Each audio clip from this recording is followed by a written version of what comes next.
Today we are going to read the book, Ernst Chladni's Sound Experiments, Clang, and it's written by Darcy Pattison and illustrated by Peter Willis.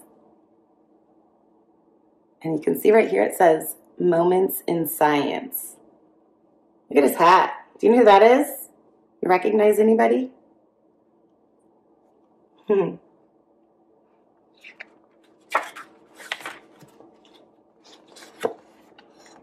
In the year 1806, Ernst Florence Frederick Chladni locked the door of his house in Wittenberg, Germany. So there he is. Year 1806. So it looks like his clothes and his hair are about that time period too. So he left his house in Wittenberg, Germany. Yeah. And he climbed into his spacious carriage and left town. It would be 4 years before he returned. Chladni was a scientist who studied sound. Unlike many scientists of the time, Chladni didn't work for a university. Instead, he traveled because he earned money by entertaining people with his sound experiments. So there's all these signs here, and they're all places in Europe. So we've got Wittenberg this way, that's where he was from. The Netherlands, Brussels, Paris. It says this way, this way, this way. Chladni traveled in the Netherlands and Brussels for 2 years. In 1808, Chladni moved on to Paris, France. There he met with French scientists who admired his work. Oh, I'd love that job. Go around and do science experiments with people.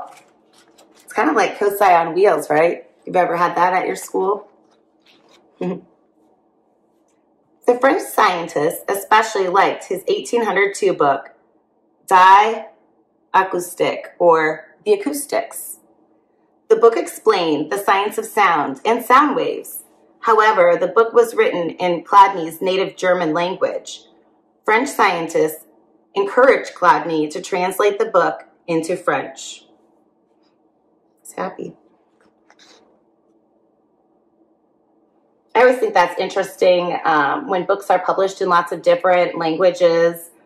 You know, how sometimes the title changes or just how things kind of come across. It's interesting. They do that. So if you have a favorite book, you should look it up and see if it's published in different languages. I've met Margaret Peterson Haddix before several times. She is an author of young adult literature, and she always kind of shows us images of all of her books that she's written in different languages. So she doesn't obviously write them. She writes it in English and then it's translated. But it's just really cool to see those differences. So, I mean, it's interesting even to think about in the 1800s that they were encouraging this scientist to do it to try to help others be able to understand what it was he was doing and what he was studying and what he knows. So, you know, we talk about sharing knowledge, but sometimes language can be a barrier, and we live in a time where it doesn't have to be. We have a lot of technology where we can easily translate things. But in the 1800s, that was a little different. They didn't have that. So let's see how they react. But Chladni had two problems. First, he needed enough money to live on while he did his work. And second, he needed someone to make sure his French was correct. Yeah, as a second language learner myself, I will tell you, it's definitely intimidating to speak it or to write it in another language because you want to make sure you're saying it correctly. Because I've made lots of mistakes before when I spoke Spanish, but I keep trying because I love it and I want to understand it. So I love that he's picking someone to help make sure his French is correct in his book. Chladni's friends, the French scientists, decided to help with both problems. At 7 p.m. on a Tuesday evening in February 1809, a carriage pulled up to the Tuileries Palace in Paris, France. This was the home of the notorious Napoleon Bonaparte, Emperor of the French people. Perhaps Emperor Bonaparte would help fund Chladni's book. Have you ever heard of Napoleon before?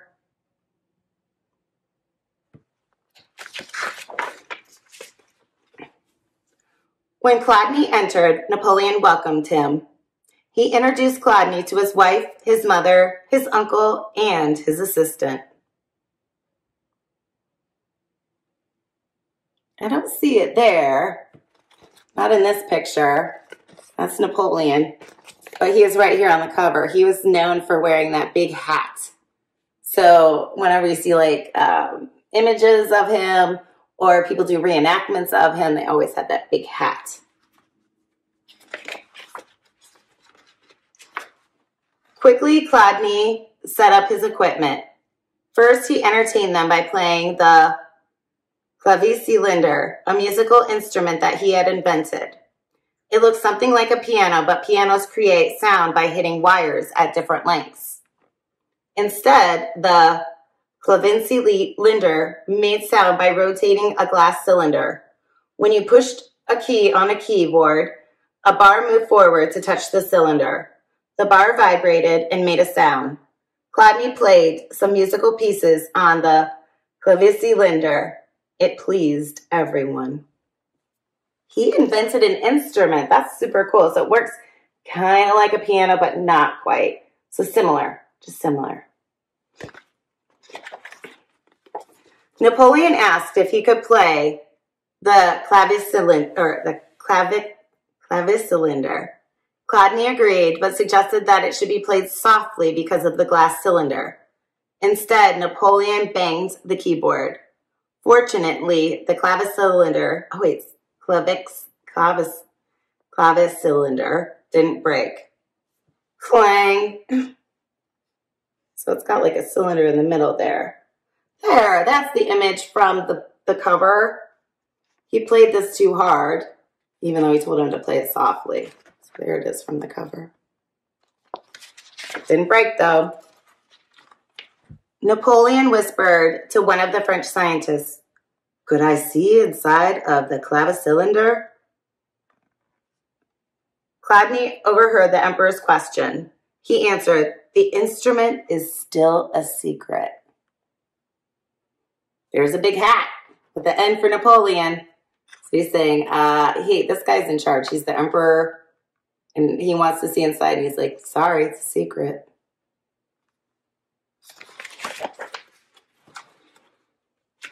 Next, Chladni planned to demonstrate sound experiments. Sound waves are hard to study because you can't see them. Early in his career, Chladni studied how sound was created by vibrating strings. Next, he studied how fast sound waves move through the air of a pipe organ.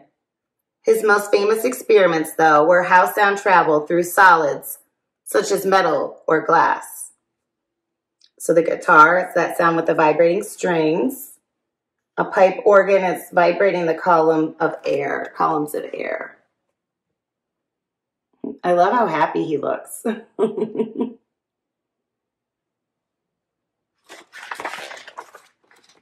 Chladni started his sound experiments for the emperor by centering a brass plate onto a single support.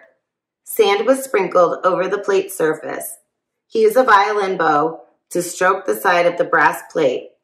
As the sound waves traveled through the plate, it made the brass vibrate. The vibrations pushed the sand around, and sand gathered in places where the brass plates were not vibrating. Very low sounds made simple shapes. Very high sounds made complex shapes. That's cool. So it says a metal plate vibrating solid.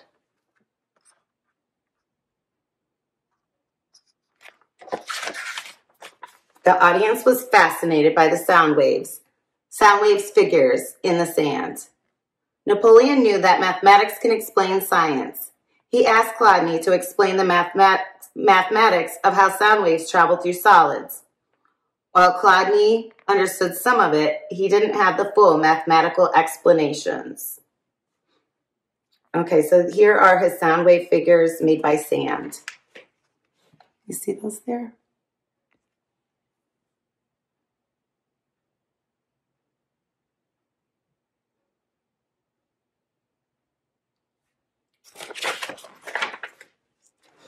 The next morning, Napoleon sent Chladni a gift of 6,000 francs. to translate his book into French. That's a type of money. It was enough for Chladni to live comfortably for several years while he worked on the French version of his book. The French language was difficult for Chladni to write about sound. For example, in German, he could write schlau, ring out or peal, or Clang, which means clang or clink, and ton, which means resound. But French had only one word for sound, son. French scientists helped Chladni with the language. His new book, Traité d'acoustique, or Treatment of Acoustics, was published in French in November 1809.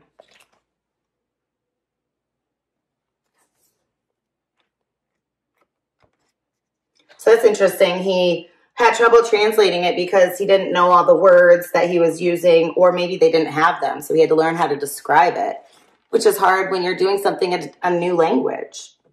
In the opening, Chladni wrote this dedication. Napoleon the Great deigned to accept the dedication of this work after having seen its fundamental experiments. Traité d'acoustique, 1809, Dr. Chladni. Science historians say Chladni's book was revolutionary. It created a new field of scientific study, the study of sound, or acoustics. So pretty interesting that, like he did all these experiments, but then he had to actually explain it in a different language. And so people were able to learn from it, which is awesome. Son. Sound, remember? So I'm going to read what is sound. Let's say you stretch a rubber band across a box. When you pluck the rubber band, you'll hear a sound. Notice that the rubber band does not make the sound. Instead, it's made when the rubber band vibrates because you plucked it. The vibrations create waves in the air, and the human ear picks up the waves and interprets them as sound. When Chladni studied sound, he studied how vibrations could be made by making different things vibrate. He studied vibrating columns of air by studying pipe organs. He studied vibrating wires by looking at musical instruments, such as a guitar or violin. Finally, he studied vibrating solids by studying vibrations of metal plates or glass. Ernst Chladni, the father of acoustics. Ernst Florence Frederick Chladni, 1756 to 1827, was a German scientist and entertainer. He used science experiments and music to entertain and teach people across Europe. His sound experiments brought him fame. In 1802, he published Die Akustik, the acoustics, in his native language, German. Friends and fellow scientists in Paris asked him to translate the book into French. Chladni wasn't like many scientists of the time, though. He didn't work for a university, which meant he needed money from other sources. In February 1806, scientists introduced Chladni to Emperor Napoleon. The emperor's support meant he could spend the time he needed to finish his French book, Traité d'acoustique, Treatment of Acoustics, which earned him the title, the Father of Acoustics. Scientists have always cooperated across international boundaries, and often progress only happens when this type of cooperation occurs. So they're talking about working together, collaborating, sharing ideas. I like that sentence there. It says, progress only happens when this type of cooperation occurs. So when they're sharing what they know, when they're able to understand another person. So that's really interesting. And we studied sound energy this year, but I like how we were learning some of the beginnings of some of the understandings. So be on the lookout for different kinds of sound makers and how they make the sound. Can you create one? All right, I hope you enjoyed this book. Clang, Ernst Chladni's Sound Experiments.